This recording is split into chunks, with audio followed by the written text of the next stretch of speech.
Hare Krishna. So I have a bad throat today. You have to bear with it. तो हम भगवद गीता से चर्चा कर रहे हैं चैप्टर 5 श्लोका 29। तो बहुत ही प्रसिद्ध श्लोक है भगवद गीता का।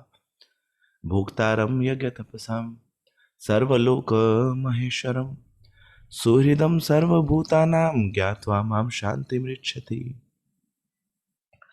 मुझे समस्त यज्ञों तथा तपस्याओं का परम भोक्ता, समस्त लोकों तथा देवताओं का परमेश्वर एवं समस्त जीवों का उपकारी एवं हितैषी जानकर मेरे भावनामृत से पूर्ण पुरुष भौतिक दुखों से शांति लाभ करता है।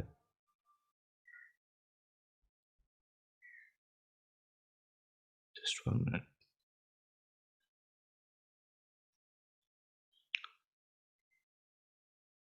तुम्हारे जीवन में जब भी कुछ गलत सा प्रतीत होता है हमें, तो हमारा पूरा जो लाइफ है वो डिस्टर्ब हो जाता है और फिर एक संशय आता है मन में, क्या भगवान सचमुच में मेरे हितैषी हैं?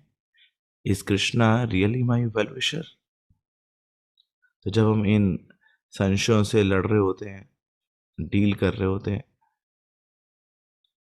तो हमें एक एक ये डिफरेंस समझने की आवश्यकता है कि प्लेजेंट क्या चीज होती है।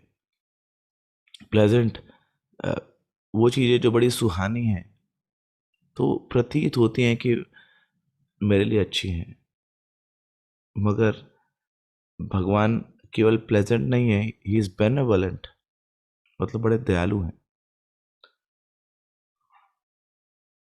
बेनेवलेंट वो होता है विच yields good, so pleasant is that which feels good and benevolent is that which yields good. तो कोई अगर सर्जन सर्जरी करता है और बड़ी आवश्यक वो सर्जरी है,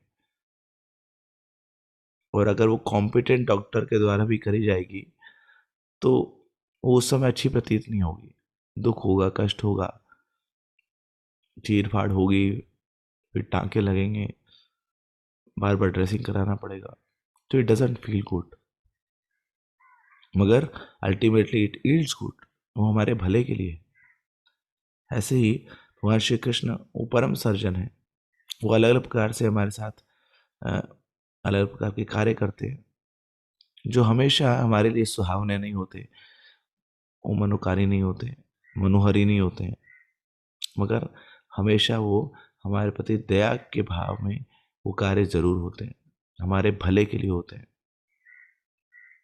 भगवान सर्जरी तभी करते हैं जब बहुत आवश्यक हो, और वो सबसे कॉम्पिटेंट सर्जन है। तो इस प्रकार हम वी कैन बी अश्योर्ड कि हम बिल्कुल सही हाथों में हैं।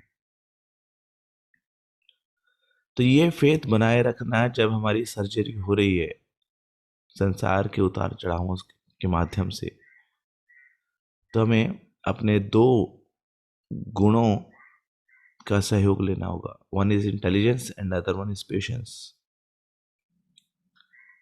अपने बुद्धि का प्रयोग करना होगा, ये स्मरण करते हुए कि हम शरीर नहीं है, हम जीवात्माएं हैं, और जो भी अभी अनप्लेजेंट हो रहा है मेरे साथ, जो भी हल्के से कष्ट आ रहे हैं मेरे साथ, वो मेरे शरीर को मिल रहे हैं, मगर मेरी आत्मा के लिए ये कष्ट सुखदायी हैं और हितैषी, और मेरी आत्मा के हितैषी हैं।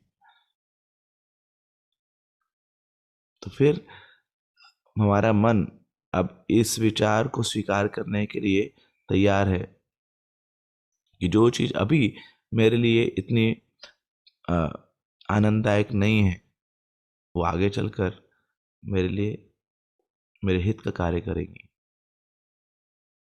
और तो मुझे तो पता नहीं कि मेरी मेरी आसक्तियां हैं क्या, उनको छोड़ने की बात तो दूर। तो एक ही कार्य मैं कर सकता हूँ कि अपने आप को भगवान के ऊपर मैं छोड़ दूं। भगवान जानते हैं मेरे लिए सबसे अच्छा क्या है। तो इस प्रकार हम अपनी बुद्धि का प्रयोग कर सकते हैं जो भी इवेंट्स मेरे साथ हो रहे हैं उसको समझने के लिए। और साथ साथ we need to have patience, हमें धैर्य रखने की आवश्यकता है, जिससे हम प्रेरित होंगे। जो भी अभी मेरे साथ कष्ट आ रहे हैं मेरे ऊपर, उसको सहन करने की शक्ति मुझे मिलेगी, और हम धैर्य रखेंगे उस फेज का जो भगवान मेरे लिए लाना चाह रहे हैं, जो मेरे लिए मेरे हित का कार्य करेंगे। इस प्रकार हम एक ऑप्टिमिस्टिक एटीट्यूड ला सकते हैं अपनी